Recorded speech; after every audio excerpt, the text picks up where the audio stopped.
Hi, I'm Jenna, licensed counselor and owner here at Central Texas Child and Family Counseling. In this video, I'll be sharing a brief overview of active listening for the early childhood years, which is ages 3 through 7 approximately. So let's talk about the incredibly powerful tool of building a strong, trusting connection with your young child through active listening. For children in the early years, listening isn't just about hearing their words, it's about tuning into their world and showing them that they matter. Using principles from trust-based relational intervention, or TBRI, we know that connection is the most important parenting tool we can invest in. We can learn how to listen in a way that fosters connection and trust. In early childhood, children are still learning how to express their feelings and their needs. They may not have the words yet, so they communicate through play, through gestures, and even through behaviors. So when we practice active listening, we're telling them, what you're saying matters to me. This helps your child to feel safe, understood, and valued. These are key ingredients for healthy development. Active listening also gives us insight into what they're feeling so we can meet their needs in the most nurturing way. So, parents, these are some practical steps to incorporate active listening into your day-to-day interactions with your young child. The first tip is for you to get on their level. Literally, sit on the ground, kneel down close to your child, but really get on that eye level with your child. This makes them feel important and seen. Another tip, number 2, is to notice your child's nonverbal cues. Young children often show us how they feel before they can say it.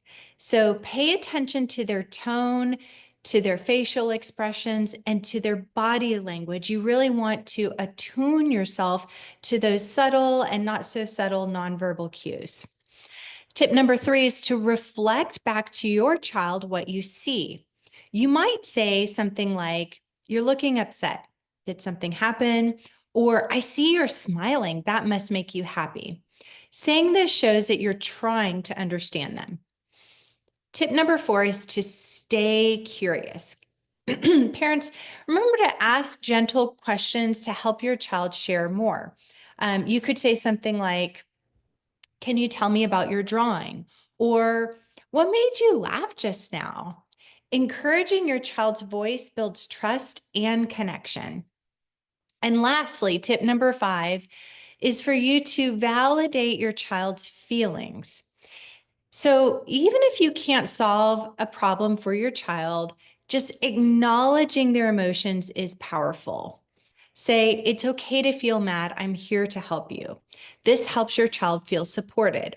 Now, I just want to say something. Sometimes parents don't like the way their child is behaving. Like, let's say that they're crying or they're really showing that they're upset.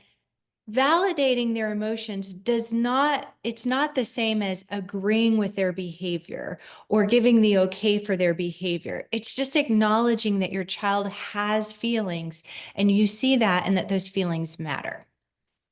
So the tool that we use, trust-based relational intervention, or TBRI, it really emphasizes this idea of connection before correction. So we want to build that relationship with our child before we try to correct or change their behavior. When children feel heard and understood, they're much more likely to regulate their emotions and cooperate with us. So even though it feels like, but wait a second, I want to work with my child on correcting their behaviors, actually, this is setting up the stage for them to be much more successful and have longer term positive behavior changes. So by active listening, this helps you to meet your child's need for connection. It helps you to build trust that your child needs so that they can learn and explore. By listening actively, you're also teaching your child important skills like recognizing emotions, problem solving, and how to effectively communicate. These are tools that you want your child to carry with them for a lifetime. So we know young children can have big emotions, and sometimes they can feel overwhelmed by them. It's okay to feel unsure. What matters is showing up for your child and trying. With consistency, active listening becomes second nature, and your relationship with your child is going to grow even stronger.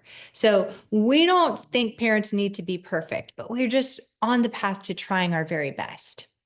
At Central Texas Child and Family Counseling, we're here to support you in your parenting journey and through all of these areas where we just weren't given a manual on how do we parent this child.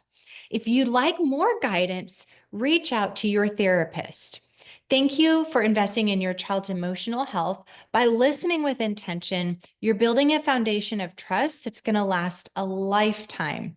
Keep up the amazing work, parents. We're proud of you and you're doing great. Thank you so much for watching this overview of active listening for the early childhood years. Remember that this video is just for informational purposes. It's not a replacement for therapy. If you have questions about your specific child, your child's development, or any of their needs, please talk with your child's therapist. Here at Central Texas Child and Family Counseling, we are here to help.